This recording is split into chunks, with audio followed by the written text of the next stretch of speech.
Over കോൺഫിഡൻസിൽ കളി കളിച്ച് ഇതേപോലെ അത് മറ്റേ 2003 വേൾഡ് കപ്പ് ഫൈനൽ തോറ്റത് മുതലുള്ള ഒരു പ്രേക്ഷകന്റെ യാതനയാണ്. ഒന്നും പറയാനില്ല. തോറ്റു ഇന്ത്യ. സൂപ്പർ 8 ആദ്യ മത്സരം ഇത്രയും പൂവറായിട്ട് ക്രിക്കറ്റ് കളിച്ച് തോറ്റു. നമ്മള് ഇത് എക്സ്പെക്ട് ചെയ്ത കാര്യം തന്നെയാണ്. അറിയാത്ത കാര്യങ്ങളൊന്നുമല്ല. വേൾഡ് നമ്പർ 1 ബൗളറും വേൾഡ് നമ്പർ 1 ബാറ്റ്സ്മാനും T20 വേൾഡ് നമ്പർ ടീമും കളിക്കുന്ന കളി ടേബിളിൽ മാത്രം നമ്പർ 1 ആയിട്ട് കാര്യമില്ലല്ലോ. കളിക്കളത്തിൽ കാണിക്കണ്ടേ? ക്രൂഷ്യൽ മാച്ചിലല്ലേ നമ്പർ 1 പൊസിഷൻ കാണിക്കേണ്ടത്.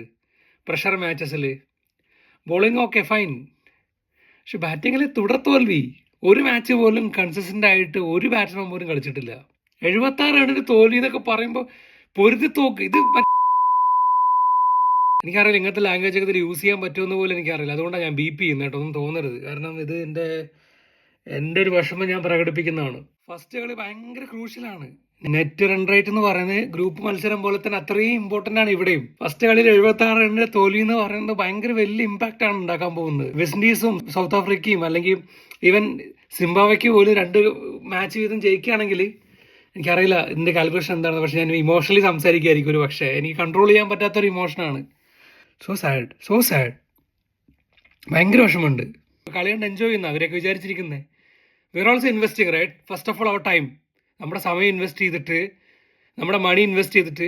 പുറത്തുനിന്ന് കളി കാണുന്നത് ഫ്രീ ഒന്നും അല്ല. പുറത്തുനിന്ന് കളി കാണുമ്പോൾ സബ്സ്ക്രൈബ് ചെയ്യണം, അല്ലെങ്കിൽ നമ്മൾ അതിന് പൈസ കൊടുക്കണം, TV ലൈസൻസിന് കാശ് കൊടുക്കണം. നമ്മുടെ ക്വാളിറ്റി ടൈം, ഫാമിലിക്ക് സ്പെൻഡ് ചെയ്യാൻ വേണ്ടിയുള്ള ക്വാളിറ്റി ടൈമാണ് നമ്മൾ ഇവിടെ ഇരുന്നിട്ട് മറ്റേ കളി കണ്ട് കളയുന്നത്. This is very sad. ഇന്ന് നടന്ന ആദ്യത്തെ match India junior Sri Lankan team, same കാര്യം തന്നെയാണ്. നല്ല രീതിയിൽ ബോൾ ചെയ്തിട്ട് 147 റണ്ണിനെ റെസ്ട്രിക്ട് ചെയ്ത ഒരു ഇന്നിങ്സ് ചേസ് ചെയ്യാൻ കഴിഞ്ഞില്ല. അതവർ സ്വന്തം നാട്ടിൽ വെച്ചിട്ട്. Super 8 is very interesting. ഞാൻ ഓൾറെഡി കളി തുടങ്ങിയ സമയത്ത് തന്നെ ഞാൻ പറഞ്ഞു സൂപ്പർ 8 ഭയങ്കര ടഫായിരിക്കും. എനിക്കൊരു കാര്യം പറയാനുണ്ട്. റബാഡാണ് എങ്കിടിയാണ് സ്പിൻ ബോളിംഗ് ചെയ്തോടെ. എത്ര സ്ലോ ബോളാണ്.